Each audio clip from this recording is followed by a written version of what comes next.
Hey, my name's Doug, and today I'm going to be teaching you how I throw a tall-vesseled, high-shouldered cylinder like this. I've been throwing a lot of these recently, and there's something so sturdy and utilitarian about them. They're very simple, but it's a really nice shape. So first things first, we got to get our clay. So make sure you pick a clay that you're comfortable with, that you've thrown with before, and that you're comfortable throwing cylinders with. You want to make sure that you're using a clay that your hands and your memory kind of have a good relationship with. So I'm going to be using Laguna's B-Mix 5. That's what I've been using the past few days, and it's been a lot of fun. So let's get started. Alright, so going for about 10 pounds here. So I'm going to go a little further.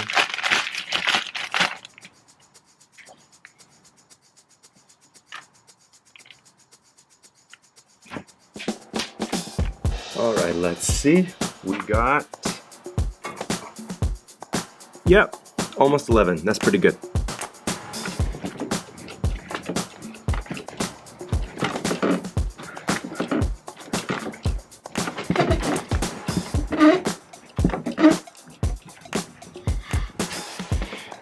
Alright, so we got our clay ready. So the first thing I like to do is slap center before I move, just so I have a better sense of where it is and I don't have to work extra hard.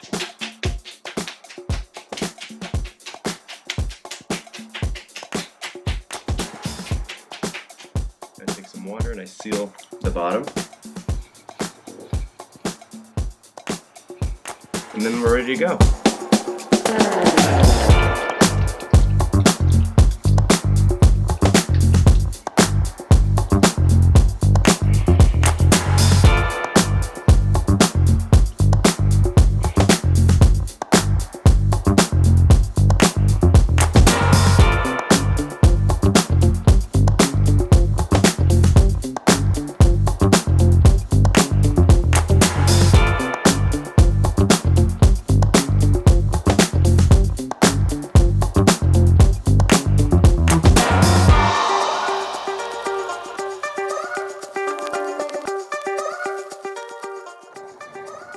Alright, now I've gotten it to the depth that I want to make sure that the floor is compressed and everything before I do the preliminary lift. So I'm going to put my hand on the inside, and then I'm going to have my other hand, my right hand on the outside, supporting.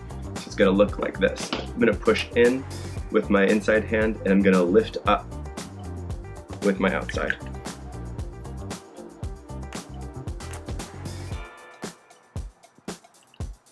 And I'm using two hands now just because it's a lot of clay, and it's like not as much of a proper lift yet because you're just kind of getting its height. It's almost the equivalent of if you were sitting down on the ground and someone asked you to jump up in the air, you'd have to stand up first. This is pretty much like getting the clay to stand up, so to speak. And when you're throwing tall cylinders, it's really important to keep a conical shape while you're doing that, because as the wheel is rotating, it's naturally going to want to expand outward, and your diameter is just going to get bigger and bigger, and after it goes, kind of past that cylindrical point, evenly, then it's really hard to get those walls back in without distorting the clay. So coning in between lifts is really important for that reason.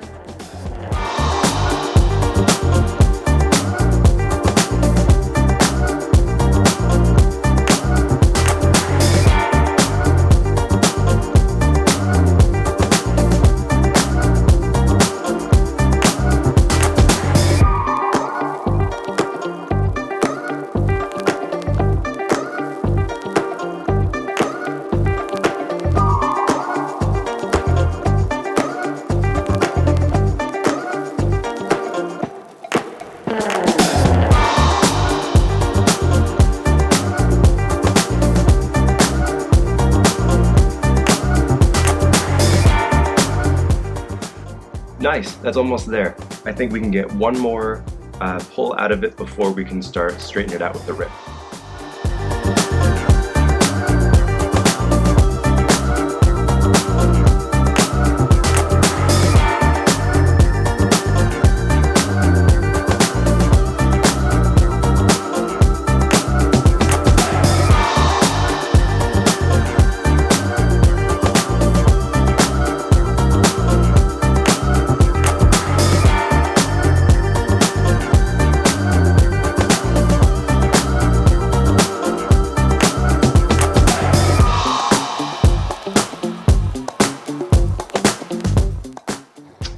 decided to do one last pull. There seemed to be enough.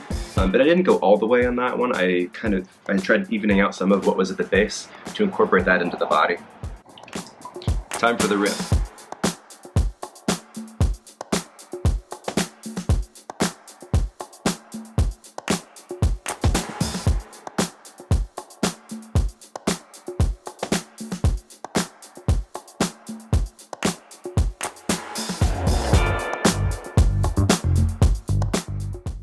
I'm making sure to leave enough at the top so I can still manipulate it later on to make the rim and the spout that I want to get. So that I want definitely to collar that. So if you make it too thin, which this one is getting on the thinner side for manipulation, you want to think ahead to make sure you have enough clay. Trimming off the top because it's a little bit uneven. I got my piece of leather to help compress the rim. Alright, so now I'm going to mark the spot where I'm going to begin collaring it.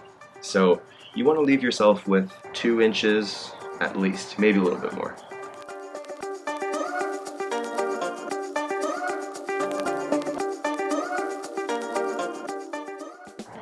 So a gentle collar first, because too much of an adjustment, oh wow, nice echo in there. So too much of an adjustment too fast, of course, is going to distort the clay and kind of surprise it. So just a gentle shape first. So now we're going to just do a little bit of a lift to get the collar in the shape that you would want.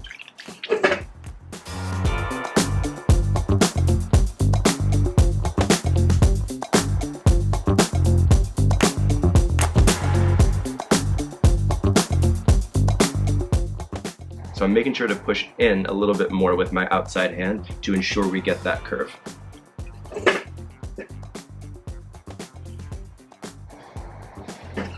Good, and now that we've got it a little bit higher, it's a little bit more pliable now because it's more thin and it's separated from the larger piece that was, kind of in the same memory together. So now, using the webbing on my hands, I'm going to, and the edges of my fingers, slowly collar in, bringing them closer together slowly.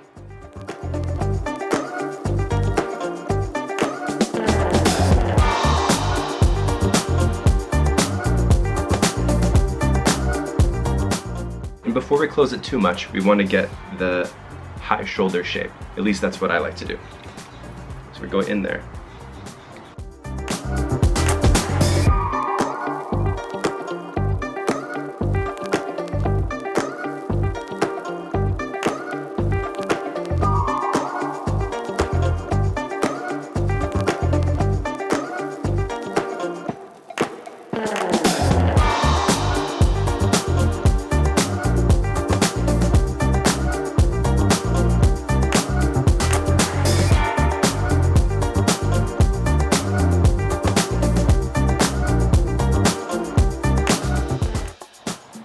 Alright, here we are. So now I gotta wire it off and I'm gonna give it a little bit of love from the heat gun.